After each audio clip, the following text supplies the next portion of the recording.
Hello third year. पिछली दो क्लासों से हम टॉपिक पढ़ रहे हैं सार्वजनिक वित्त की प्रकृति, क्षेत्र व महत्व। ये आपके सिलेबस में सी सेक्शन में पहला टॉपिक है। पिछली लेक्चर में हमने बताया था सार्वजनिक एवं निजी वित्त में तुलना, जिसका पहला पॉइंट था आय व्यय के समायोजन में अंतर। अब दूसरा है अवधि में अंतर। सरकार प्राय एक वर्ष की अवधि के लिए आय व्यय का विवरण तैयार करती है, परंतु व्यक्तिगत व्यवस्था में कोई भी व्यक्ति एक निश्चित अवधि के लिए लेखे तैयार नहीं करता, परंतु कुछ व्यक्ति अपनी मासिक व्यय आय व्यय का लेखा तैयार करते हैं और अपने मासिक वेतन के हिसाब से अपने व्यय को संतुलित करते हैं। ऐसे व्यक्ति बहुत कम होते हैं जो सरकार की तरह एक वर्ष के लिए अर्थ प्रबंधन का कार्यक्रम तैयार करते हैं। तीसरा है उद्देश्यों में अंतर। व्यक्ति तथा सरकार के आय व्यय तैयार करने में उद्देश्यों में अंतर पाया जाता है। पहला, व्यक्ति सदैव अपने लाभ को ध्यान में रखकर आय प्राप्त करते हैं, परंतु राज्य सामाजिक कल्याण को अधिकतम रखकर सोचता है। राज्य के कुछ ऐसे विभाग है जो लाभ के आधार पर संचालित होते हैं, जैसे रेल, डाक विभाग आदि, परंतु प्राय सभी सेवाओं में जन कल्याण की भावना प्रमुख होती है। दूसरा, व्यक्ति सामान्यतः अपने तात्कालिक दृष्टि से मतलब रखता है। वह अपने भविष्य पर विश्वास नहीं करता, क्योंकि व्यक्ति की ये धारणा रहती है दीर्घकाल में हम सब मर जाते हैं। परंतु राज्य इस अदृष्टि पर वाला नहीं होता। पेड़ उगते हैं, पत्ते निकलते हैं, झड़ते हैं, किंतु वृक्ष खड़ा रहता है। इसी प्रकार व्यक्ति मर जाते हैं, लेकिन राज्य जीवन चिरस्थायी रहता है। तीसरा, व्यक्ति अपने व्यय को समसीमांत नियमों के अनुरूप समायोजित करने का प्रयत्न करता है, जिससे उसे सीमित आय से अधिकतम संतुष्टि प्राप्त हो सके, परंतु सरकार के लिए इस आदर्श पर चलना असंभव रहता है। राज्य का व्यय विभिन्न राजनीतिक उद्देश्य एवं मजबूरी द्वारा निश्चित किया जाता है और समसीमा सिद्धांतों का सिद्धांत लागू नहीं हो पाता। फोर्थ है गोपनीयता का अंतर। निजी वित्त में गोपनीयता रहती है। एक व्यक्ति अपने आय व्यय, बजट व्यय, ऋण का वितरण आदि सारे कार्य गुप्त रखता है। व्यक्ति अपनी साख बनाए रखने का लिए भी अपनी आर्थिक स्थिति की जानकारी अन्य को नहीं देता। इसके विपरीत सरकारी खर्च प्रबंध में इस प्रकार की गोपनीयता नहीं पाई जाती। संसद व विधानसभाओं में यह अपने आय व्यय पर विचार विमर्श कर उसे प्रकाशित करवाता है। सभा मंचों व टीवी चैनलों में बजट पर बहस होती है। समाचार पत्रों में संपादकीय लिखे जाते हैं। पांचवा है आय के साधनों में लोच संबंधी अंतर। सरकारी आय व्यय व्यक्तिगत आय व्यय की तुलना में अधिक लोचदार होते हैं। सरकार नए कर लगाकर, पुराने दरों में वृद्धि कर, आंतरिक व बाह्य ऋण लेकर एवं पत्र मुद्रा का निर्माण कर अपने आय को बढ़ा सकती है, जबकि निजी वित्त व्यवस्था में आय के साधन बेरोजगार बने रहते हैं। छठा, व्यय ढांचे का अंतर। व्यक्ति का व्यय अधिकतर रीति रिवाजों, आदतों और उस समाज की परंपराओं से निर्धारित होता है जिसे सरकार में रहता है। इसके विपरीत सार्वजनिक व्यय की आकार व स्वरूप राज्य द्वारा अपनाई गई आर्थिक नीति द्वारा नियंत्रित व संचालित होता है। सातवां है व्यय तथा कल्याण में अंतर।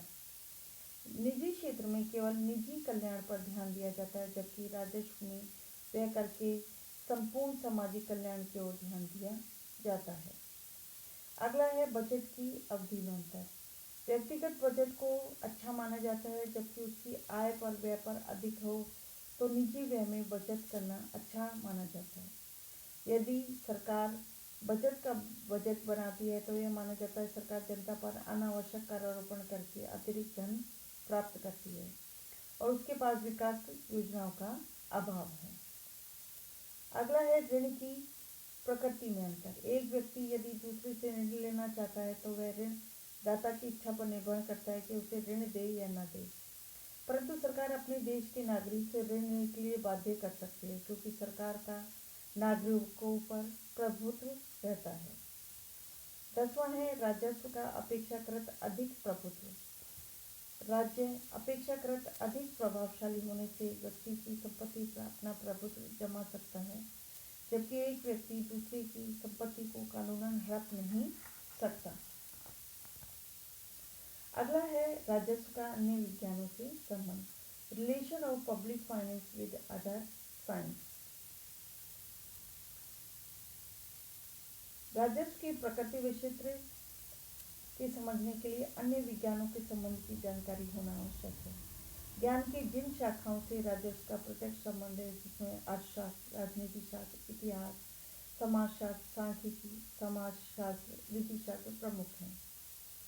पहला है राजस्व व अर्थशास्त्र। डाल्टन के अनुसार राजस्व अर्थशास्त्र और राजनीति की सीमा पर स्थित है।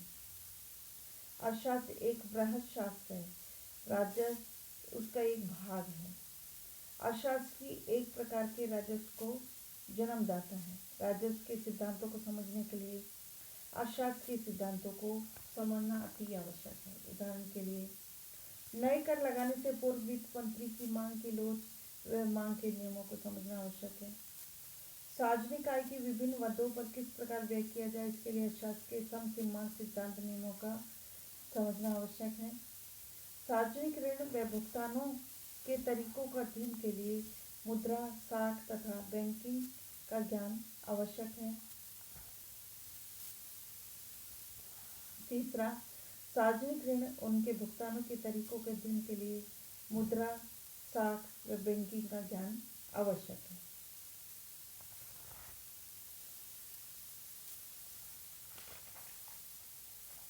दूसरा है राजस्व व राजनीति शास्त्र।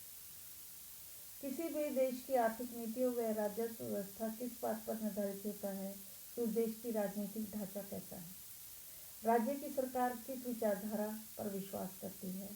अनेक आर्थिक क्रियाएं संचालित होती है। एक समाजवादी राज्य की आर्थिक व राजनीतिक नीतियां पूंजीवादी अर्थव्यवस्था की भिन्न होती हैं। देश में मूल्य निर्धारण, उत्पादन, वितरण, उद्योगों के नियंत्रण नियमन संबंधी निर्णय काफी सीमा तक देश की राजनीतिक ढांचा, राजनीतिक संस्थाओं व राज्य जनता के राजनीतिक विचारों पर निर्भर करती है। तीसरा है राजस्व व इतिहास।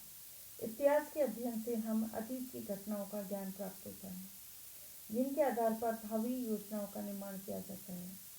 राजस्व के अंतर्गत भविष्य की योजनाओं को बनाने में पूर्व भूतकाल की योजना पर विचार करना आवश्यक होता है।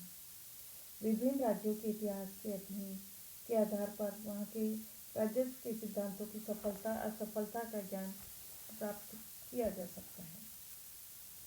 अगला है राजस्व व सांख्यिकी।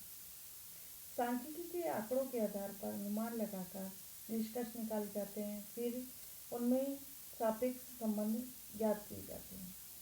राजस्वी आय, व्यय, ऋण आदि के आंकड़ों के सहारे चलता है। अतः राजस्व व सांख्यिकी का गहरा संबंध है।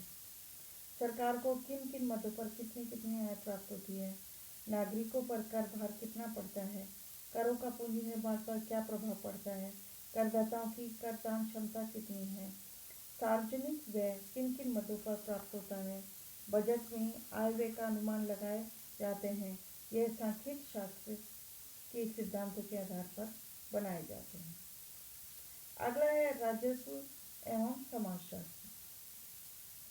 देश में कल्याणकारी राज्य की स्थापना के लिए प्रत्येक सरकार करों के निर्धारण, व्यय के क्षेत्र, ऋण लेते समय इस बात का ध्यान रखती है कि इनमें समाज में निर्धन वर्ग के हितों पर विपरीत प्रभाव न पड़े। अगला है सार्वजनिक वस्तुएं व निजी वस्तुएं। निजी वस्तुएं व निजी आवश्यकताएं होती हैं, जिन्हें कीमत प्रणाली और बाजार व्यवस्था के माध्यम से संतुष्ट किया जाता है। निजी वस्तुओं के प्रति उपभोक्ता अपना अधिमान कीमत के रूप में व्यक्त करते हैं। निजी आवश्यकताओं को इकाई के रूप में व्यक्त किया जा सकता है। निजी आवश्यकताओं को पूर्ण करने के लिए उपभोक्ता को विनिमय शर्तों का पूर्ण करना होता है।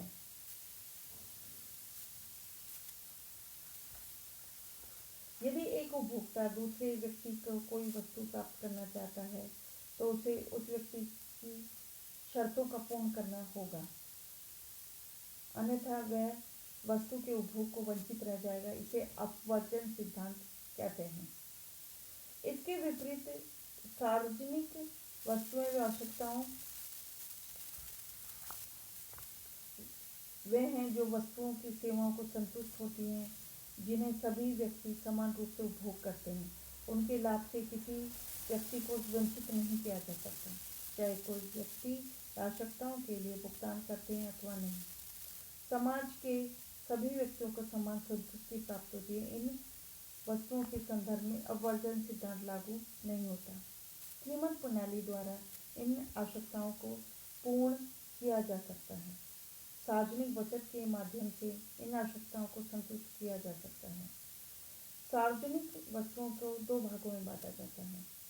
गुणाधारित या जन हितकारी वस्तुएं, मेरिट गुड्स। दूसरा है सामाजिक अथवा लोक वस्तुएं यानी सोशल गुड्स, जिसमें पहला है गुणाधारित या मेरिट गुड्स। ये वे वस्तुएं हैं जिनका उपभोग न केवल उपभोक्ता वरन गैर उपभोक्ता भी लाभान्वित होते हैं। शिक्षा, स्वास्थ्य सेवाएं, पीने का पानी आदि इन वस्तुओं के उदाहरण हैं। इन वस्तुओं की पूर्ति का दायित्व बाजार व्यवस्था पर छोड़ना संभव नहीं होता। इसका कारण है कि समाज के सभी सदस्य इन वस्तुओं का मूल्य चुकाने में समर्थ नहीं होते अथवा तैयार नहीं होते। अतः ऐसी परिस्थिति में आवश्यक हो जाता है सरकार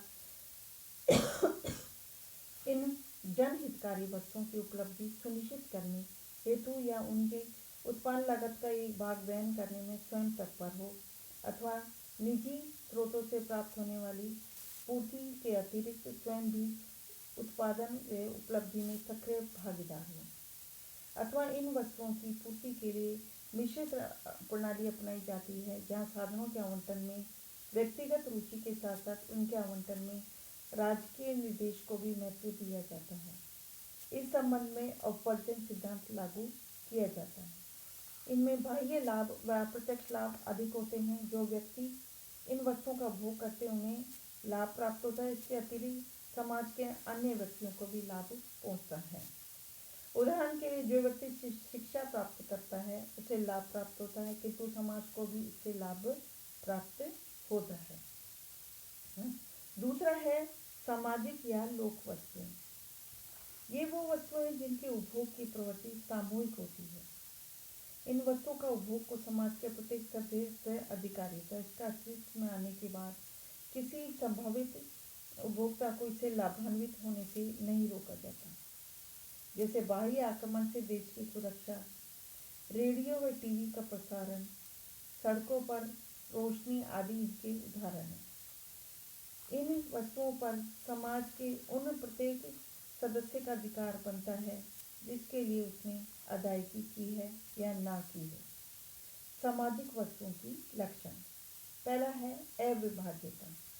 ऐसी वस्तुएं अविभाज्य होती हैं, उनको विभाजित नहीं किया जा सकता। दूसरा है बाह्यता। इनके उत्पादन व उपभोग से अन्य आर्थिक इकाइयों पर भी प्रभाव पड़ता है। ये प्रभाव हितकारी व अहितकारी यानी हानिकारक दोनों प्रकार के हो सकते हैं। इन वस्तुओं के उत्पादन व उपभोग में बाह्यताओं का प्रभावित होती है। बाह्यता को हम अतिरिक्त प्रभाव या ऊपरी प्रभाव भी कहते हैं। तीसरा है इसकी संतुष्टि बजट पद्धति के द्वारा अनिवार्य भुगतान के माध्यम से की जा सकती है। चौथा है इसके संदर्भ में अपवर्जन सिद्धांत लागू नहीं किया जा सकता। पांचवा है सीमांत लागत। सामान्यतः इन वस्तुओं की सीमांत लागत 0 या अति कम होती है, अर्थात इन वस्तुओं की लाभान्वित राज्य समाज के सदस्य एक सदस्य की वृद्धि कुल लागत में वृद्धि किए बिना की जा सकती है। अर्थात यदि इन वस्तुओं में उपभोक्ताओं में एक की वृद्धि कर दी जाए तो अन्य सदस्यों के लिए वस्तु को उपलब्ध मात्रा में कमी नहीं होती। अगला है ह्रासमान औसत लागत। इन वस्तुओं के उत्पादन का पैमाना बढ़ाने पर उनकी औसत लागत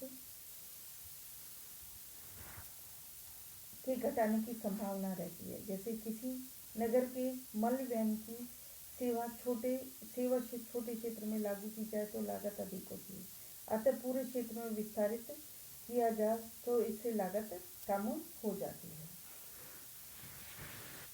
सामाजिक व गुणाधारित वस्तुओं में अंतर।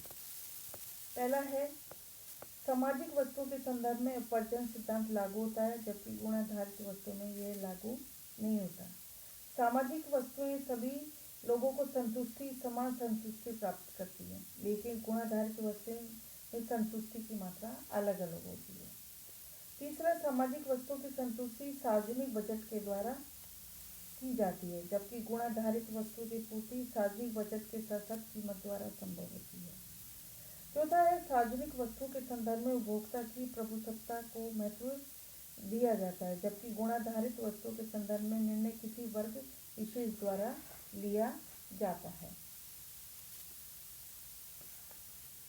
अगला है निजी वस्तुएं।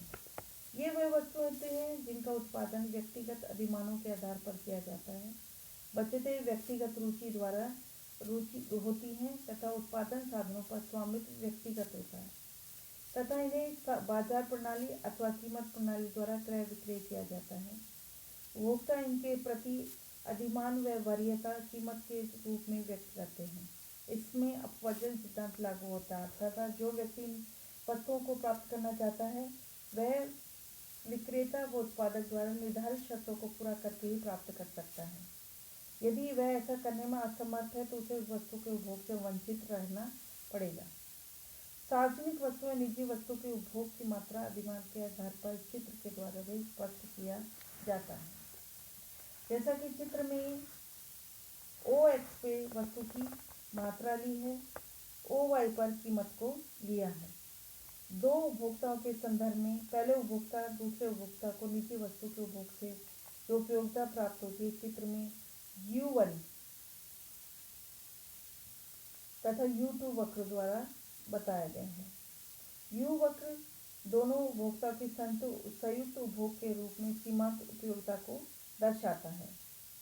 PG रेखा निजी वस्तु की कीमत को दर्शाती है। पहला व्यक्ति वस्तु की OQ1 मात्रा का उपभोग करेगा, उसके लिए OQ1 EP राशि का भुगतान करता है। इसी प्रकार दूसरा व्यक्ति OQ2 मात्रा का उपभोग करेगा तो OQE2 राशि को भुगतान करेगा। दोनों व्यक्ति समरूप रूप से OQ मात्रा का उपभोग करने पर OQEP राशि का भुगतान करते हैं, यानी OQ प्लस OQ1 इक्वल टू OQ और OQ1EP plus OQ2EP plus OQEP। Thank you very much.